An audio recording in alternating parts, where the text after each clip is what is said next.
I picked an example from Hamilton because I love Hamilton. So the first line I'm going to share with you guys, there's nothing like summer in the city. Someone under stress meets someone looking pretty. There's trouble in the air, you could smell it. Alexander's by himself, I'll let him tell it.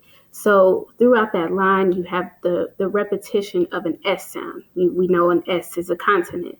You also kind of hear that M sound a little bit, where it's kind of stressing the fact that like this person is not in a good place right now. And then the second line, I hadn't slept in a week. I was weak, I was awake. So you kind of hear that W and that K sound repeated in the three words. So now we're going to dive into rhythmic scheme.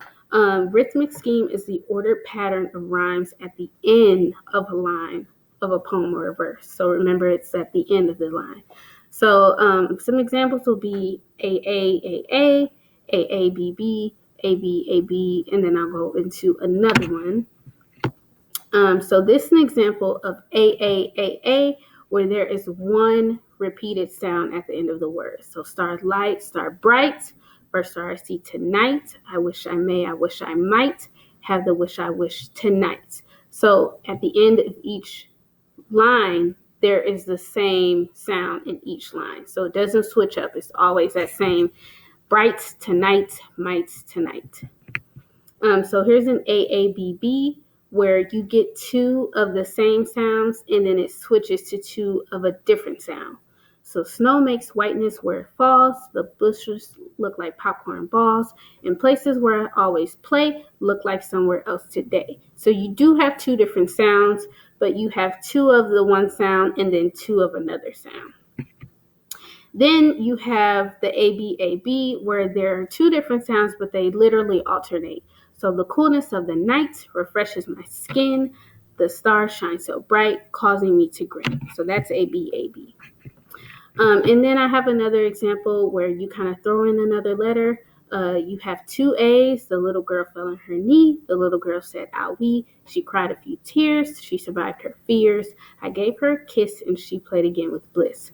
So each letter in the rhythmic scheme will represent a certain sound. So if there's two different sounds, then you have an A, B, or maybe a B, C.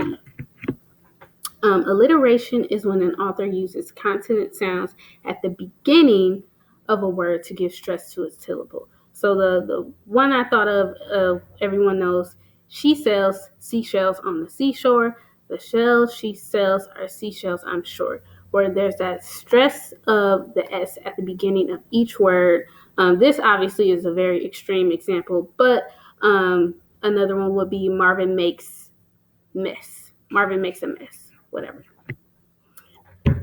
Then there's repetition. Repetition is obviously what it is when an author repeats a certain concept, certain words, or certain sounds over and over and over to stress a specific concept. So an example I have, The Telltale Heart by Edgar Allan Poe, where the speaker of the poem is repeating words over and over again that let you know as a reader, this guy is going crazy. So I'll read it. True, nervous, very, very dreadfully nervous. So you have nervous and very repeated over and over. I had been an M, but why will you say that I am mad? The disease has sharpened my senses, not destroyed, not dulled them. Above all was a sense of hearing acute. I heard things in the heaven and the earth. I heard many things in hell. How then am I mad? Hearken and observe how healthily, how calmly I can tell you the whole story. So if you read that, you get the repetition of various words that kind of let you know as a reader, this guy's crazy. He's going crazy because he killed somebody. Imagery is the use of figurative language to represent objects, actions, and ideas in such a way that appeals to our physical senses. When you're reading, the very best things that you read or even watch make you feel like you're there in the moment. They appeal to your five senses.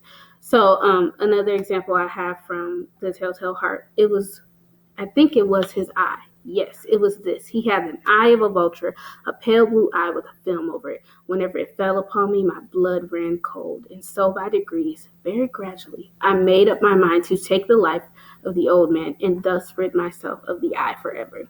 So you get a very vivid description of the eye that causes him